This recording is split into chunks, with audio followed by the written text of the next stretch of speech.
Hi dear friends, welcome back, welcome to G Scientific. Strain gauge का experimental video कैसा था बताइएगा जरूर। ठीक है, एक्सपेरिमेंटल वीडियो के बाद अभी स्ट्रेन गेज खत्म नहीं हुआ है। अभी मैं कुछ क्वेश्चंस लेता हूं, जो कॉन्सेप्ट हमने सीखा उन क्वेश्चंस के साथ गेट कैसे डील करता है, गेट की एग्जामिनेशन में वो क्वेश्चंस कैसे आते हैं, उस पर एम्फेसिस करने के लिए क्वेश्चंस लूंगा।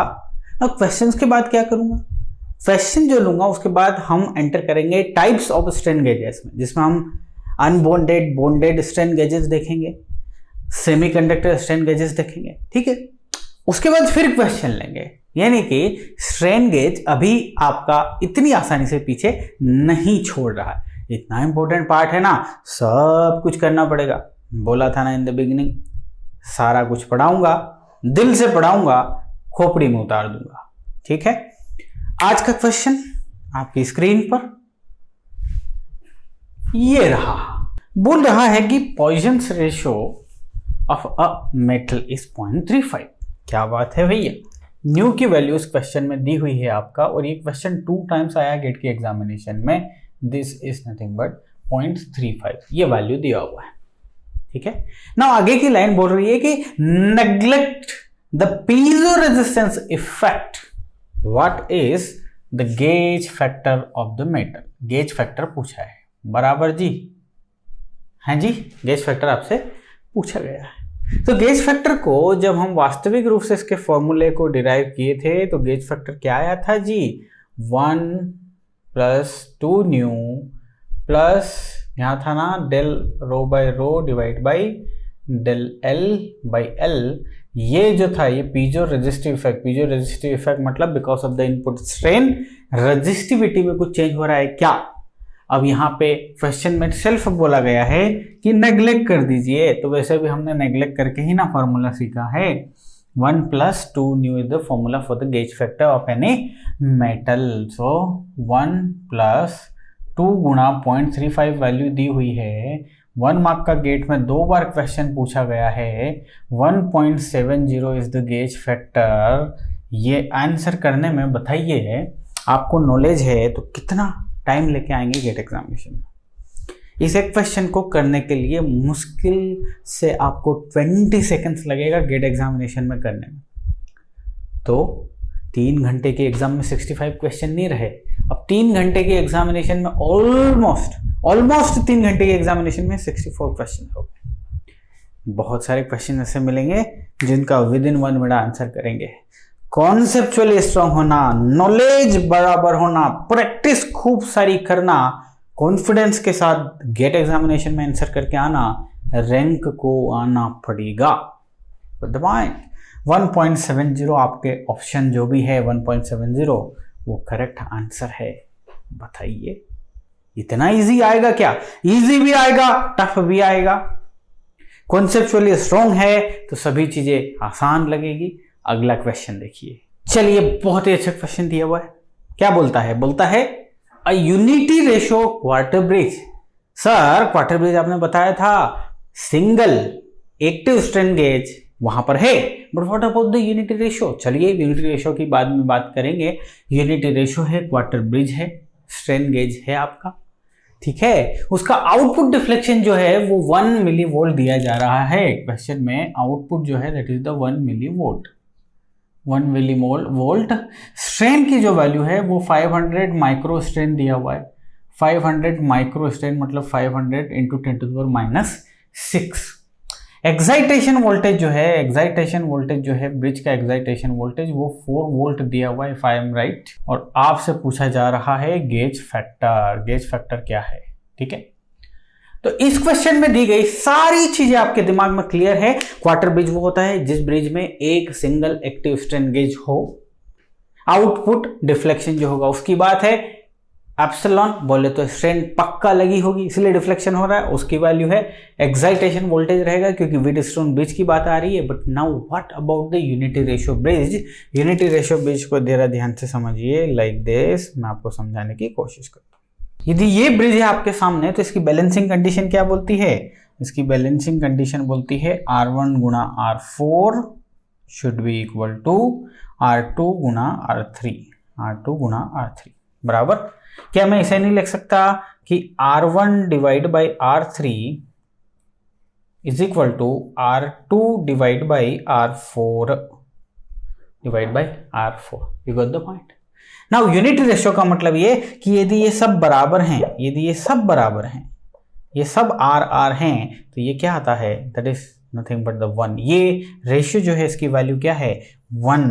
तो that's why I call it unity ratio. Now unity ratio का मतलब सीधा सा समझ लीजिए, सारे रेजिस्टेंसेस एक जैसे हैं, सारे रेजिस्टेंसेस एक जैसे हैं। नाउ कोई एक है आपका स्ट्रेन गेज जो कि एक्टिव स्ट्रेन गेजेस, एक एक्टिव स्ट्रेन गेज है, एक्टिव स्ट्रेन गेज है, एक स्ट्रेन गेज है एक्टिव है, तो इसका मतलब ये ब्रिज कौन सा हो गया, क्वार्टर ब्रिज, जो कि लिखा हुआ है। Now let's come to the formula. Sir output deflection की वैल्यू दी हुई है, सर आपने फॉर्मूला सिखाया है, फॉर्मूला है n गुना e divide by 4 into del R by R, del R by R. सीधा सा फॉर्मूला है सर जी, सीधा सा फॉर्मूला है।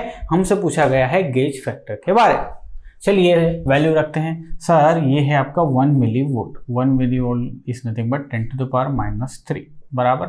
And number of active strain gauges 1 है, ई की वैल्यू कितनी है 4 divide by 4 into del R by R, del R by R. So यहाँ से डेल आर बाई आर की जो वैल्यू है वो आई आपके पास 10 टू द पावर -3, इसकी वैल्यू आई।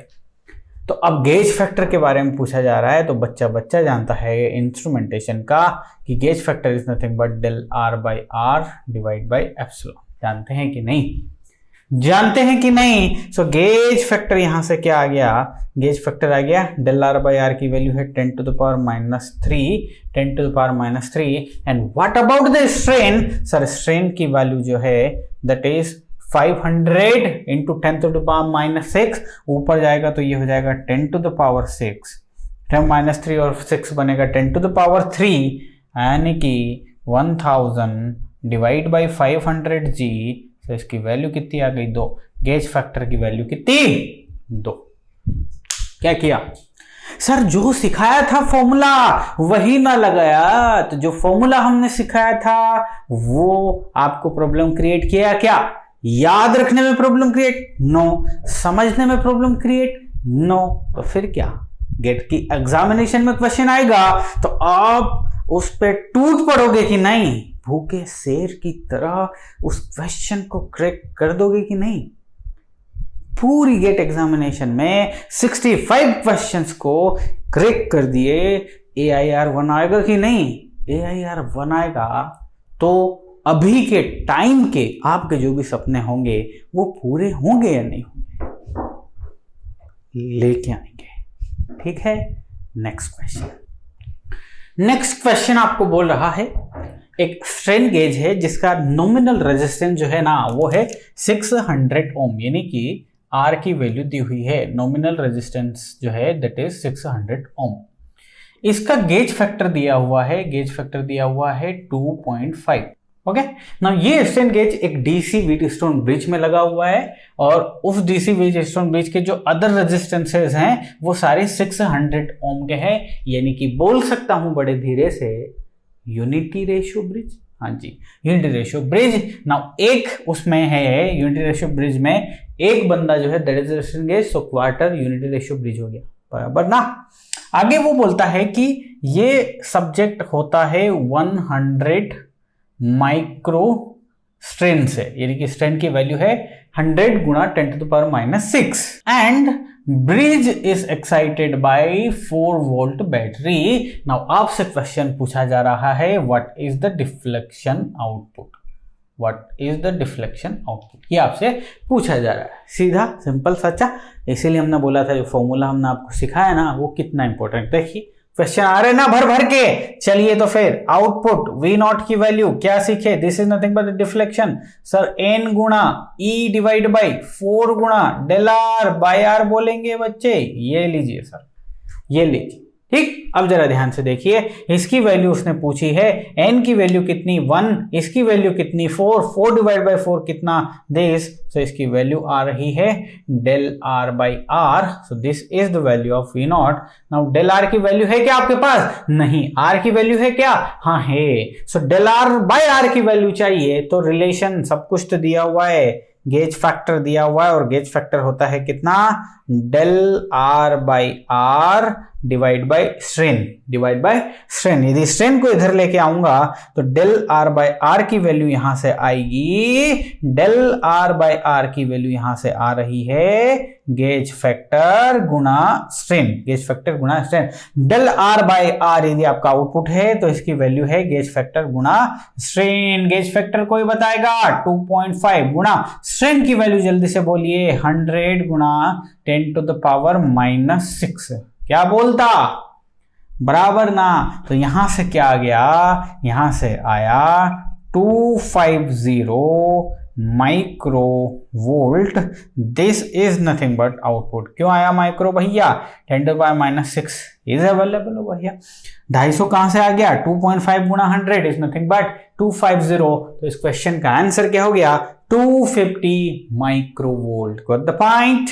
अगला क्वेश्चन बहुत ही अच्छा क्वेश्चन, खुद से बनाएंगे ना। क्वेश्चन को मैं रीड करता हूं आपके लिए। A strain gauge is attached to a bar of length 20 centimeter which is subjected to a tensile force. The nominal resistance of a strain gauge is 100 ohm.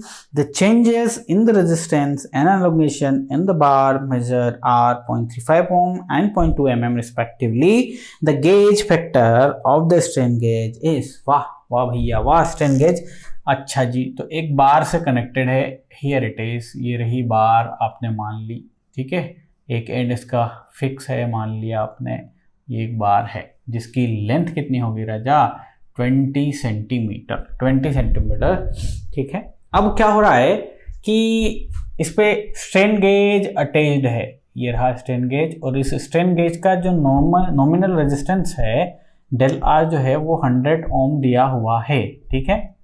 जब आप इसे स्ट्रेच करते हैं तो स्ट्रेच करने से जो डेल आर होता है वो दिया हुआ है 0.35, ठीक है। और एलोंगेशन जो इसमें आता है डेल एल की वैल्यू जी दी हुई है, that is nothing but 0.2 mm if I am right. Let me check it. 0.2 mm, 0.2 mm respectively, ठीक। नाउ गेज फैक्टर की वैल्यू आपसे पूछी हुई है। नाउ इस पर आपने टेंसाइल फोर्स अप्लाई किया हुआ है जैसा कि उसने बताया है। ओके जी, तो गेज फैक्टर क्या होता है सर? गेज फैक्टर होता है del R by R upon strain, del R by R upon strain. आपके पास डेल आर है क्या? जी है। आर है क्या? है। स्ट्रेन है क्या? सर स्ट्रेन नहीं है सर, एल है। अरे यार, तो strain is nothing but change in length divided by original length. So 0.2 mm divided by 20 centimeter is the strain. So del r की वैल्यू कोई बोलेगा 0.35 डिवाइड बाई 100। यहाँ पे क्या आ जाएगा? यहाँ पे आ जाएगा 0.2 mm यानी कि 10 to the power -3, और डिवीजन में आ जाएगा 20 सेंटीमीटर, मतलब 20 इंटू 10 to the power -2, बराबर ना। 20 इंटू 10 to the power -2। तो अब गेज फैक्टर लाना ही बचा आपकी लाइफ में, and that is nothing but 0.35 गुणा 20 गुणा 10 to the power -2, और इसके डिवीजन में आ जाएगा कितना? इसके डिवीजन में आ जाएगा 0.2 गुणा 10 to the power -3 गुणा 100। ये आ गया सा, ठीक है। ये 100, ये सिर्फ और सिर्फ 10 to the power -1 यहाँ पे बचा, ये here it is 10 to the power -1। Okay, now 10 to the power -1 से ये गया तो ये बचा 10 to the power -1, इसको यहाँ से कर दीजिए गायब। नाउ 10 to the power -1 यदि इसको मल्टीप्लाई कर देंगे तो यहाँ बचेगा 2। यहाँ क्या बचेगा राजा? 2 बचेगा। सो अब इसको यहाँ यदि 20 कर दिया तो ये 10 टाइम्स हो गया जी, और गेज फैक्टर की वैल्यू आ गई 3.5। सो गेज फैक्टर की वैल्यू कितनी हो गई? 3.5। What the point? कितना अच्छा क्वेश्चन है। एक और क्वेश्चन देखते हैं। चलिए नेक्स्ट क्वेश्चन है, बहुत ही प्यारा क्वेश्चन है। तो इसके लिए सबसे पहले तो मैं ब्रिज बना लेता हूँ। सो ये है ब्रिज, पूरा नहीं बनाया हूं, सिर्फ आम दिखा रहा हूं आपको, ठीक है। नाउ इसमें क्या है कि 120 ओम रेजिस्टेंस है, नॉमिनल रेजिस्टेंस है किसका, आपके व्हीटस्टोन ब्रिज में आपके स्ट्रेन गेज का। ओके, सभी को 120 मान सकते हो आप चाहो तो, आपकी मर्जी है। यूनिटी रेशियो यदि आपको बनाना चाहिए तो। ना इस कंडीशन में पक्का ब्रिज जो है ना वो बैलेंस रहेगा, ब्रिज जो है वो बैलेंस रहेगा। कौन सी कंडीशन में, जो आपको दिखाई दे रही है इस कंडीशन में। ना आपको क्वेश्चन में बोला गया है कि जो आपका स्ट्रेन गेज है ना उसका नॉमिनल रेजिस्टेंस 120 है, this is the strain gauge, और स्ट्रेन गेज का रेजिस्टेंस 120 है। ये कब है, जब स्ट्रेन नहीं है इस पे, मतलब इस पे कोई भी लोड नहीं लगाया गया है ना। होता क्या है, आपसे बोला जा रहा है कि एक पैरेलल 200 ओम का रेजिस्टेंस लगा देते हैं। जो स्ट्रेन गेज है ना उसकी ब्रांच में इन दो पॉइंट में एक रेजिस्टेंस लगाते हैं 200 किलो ओम का, 200 किलो ओम का। तो क्वेश्चन ये है कि ये जो चेंज हुआ ना ये कितने इक्विवेलेंट स्ट्रेन को शो करता है, बराबर ना। क्वेश्चन क्या है, यदि 200 ओम का 200 किलो ओम का रेजिस्टेंस इसके पैरेलली आप लगा देते हैं तो ये कितना इक्विवेलेंट स्ट्रेन शो करता है भाई साहब। इसका मतलब ये नहीं कि इस एंटायर साइड में आपने 200 किलो ओम का रेजिस्टेंस लगा दिया मतलब स्ट्रेन गेज में स्ट्रेन आ गई, not at all. Strain gauge को आप छेड़छाड़ कर ही नहीं रहे, स्ट्रेन गेज अपनी जगह। आपने इस व्हीटस्टोन ब्रिज में स्ट्रेन गेज के पैरेलल में 200 किलो ओम लगा दिया, गॉट इट। नाउ इस 200 किलो ओम के लगाने के चक्कर में अब ब्रिज बैलेंस रहेगा क्या, नहीं रहेगा, ब्रिज इम्बैलेंस हो जाएगा, है ना। तो क्वेश्चन ये जो इम्बैलेंस आया ना ये कितनी स्ट्रेन के इक्विवेलेंट आया, गुड, क्योंकि अभी तक क्या देखा। ओके, सो क्वेश्चन क्या है, कितना इक्विवेलेंट स्ट्रेन, यानी कि जब स्ट्रेन गेज पे स्ट्रेन लगाएंगे तभी ब्रिज इम्बैलेंस होगा ना। वो आपने स्ट्रेन लगाई ही नहीं है लेकिन रेजिस्टेंस चेंज कर दिया है तो डिफ्लेक्शन आ गया है। तो क्वेश्चन यही है, ये गड़बड़ जो हुई ना ये कितने इक्विवेलेंट स्ट्रेन को बता रही है, got the point. Now the question is, इन दोनों का पैरेलल कॉम्बिनेशन बताएगा कि कितना रेजिस्टेंस चेंज हो गया। डेल आर की वैल्यू आप निकाल पाएंगे। सबसे पहले आर इक्विवेलेंट क्या बन जाएगा, आर इक्विवेलेंट बन जाएगा 120 ohm in parallel with 200 kilo ohm. कैसे करोगे भाई साहब, सर इसमें क्या करने की ज़रूरत है, 120 गुणा 200 kilo divide by 120 plus 200 kilo, 200 kilo बराबर ना। तो इसकी एग्जैक्ट वैल्यू आर इक्विवेलेंट की कितनी आती है, कितने रेजिस्टेंस को शो करता है। तो अब आप बताइए डेल आर की वैल्यू क्या है जी, डेल आर की वैल्यू हो गई 120 माइनस 119.9280। तो इसकी वैल्यू कितनी आई, 0.072। This is the value. हम आपसे स्ट्रेन की वैल्यू पूछी जा रही है, इक्विवेलेंट स्ट्रेन की वैल्यू पूछी जा रही है, इक्विवेलेंट स्ट्रेन की वैल्यू पूछी जा रही है। तो सीधी बात है कि स्ट्रेन जो है कहाँ है, गेज फैक्टर दिया हुआ है क्या क्वेश्चन में, let me check. Yes, gauge factor is given 2, so you know very well gauge factor is nothing but del R by R divide by strain, divide by strain, बराबर। तो अब हम strain, equivalent strain की value पूछी जा रही है आपसे। तो strain is nothing but del R by R 0.072 divide by 120 and divide by gauge factor is nothing but 2। तो इसकी वैल्यू आ जाएगी आपकी 300 माइक्रो स्ट्रेन, ठीक है, ये है ना आपका 300 micro strain is your value.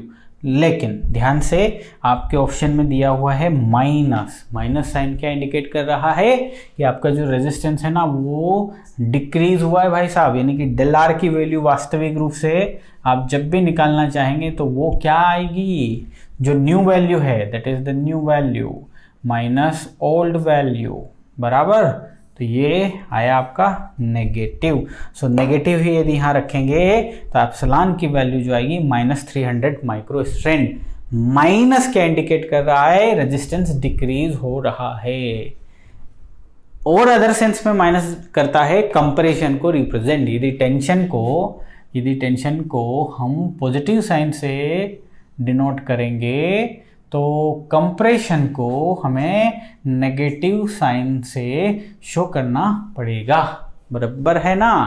अब चलिए जरा देखिए, आपने स्ट्रेन -300 माइक्रो, आपको पता है चल गई, क्वेश्चन सीधा था, सिंपल था। लेकिन ये स्ट्रेन क्या वास्तविक रूप से लगाई गई है? नॉट एट ऑल, ये लगाई नहीं गई है। आपके स्ट्रेन गेज पे स्ट्रेन जो है ना वो लगाई नहीं गई है भाई साहब, there is a no strain, ये स्ट्रेन लगाई नहीं है। लेकिन यदि इतनी स्ट्रेन लगाई होती, यदि इतनी स्ट्रेन लगाई होती तो चेंज इन रेजिस्टेंस जो आता ना वो 0.072 ही आता, बराबर, सहमत है, 0.072 ही आता। यदि इतनी स्ट्रेन लगाई होती तो रेजिस्टेंस चेंज आता है 0.072, यानी कि 0.072 के रिस्पेक्ट में ही आउटपुट मिलता, डिफ्लेक्शन मिलता। तो अब क्या जादू हो गया? उसने ये कुछ भी नहीं किया, उसने क्या किया, जुगाड़ से 0.072 कर दिया, चेंज इन रेजिस्टेंस 0.072 कर दिया, 0.072 के रिस्पेक्ट में आउटपुट मेजर कर लिया और पूछा कि ये कितने इक्विवेलेंट स्ट्रेन को दिखाई शो करता है। तो भाई साहब इतने इक्विवेलेंट स्ट्रेन को शो करता है। द पॉइंट, आया मजा?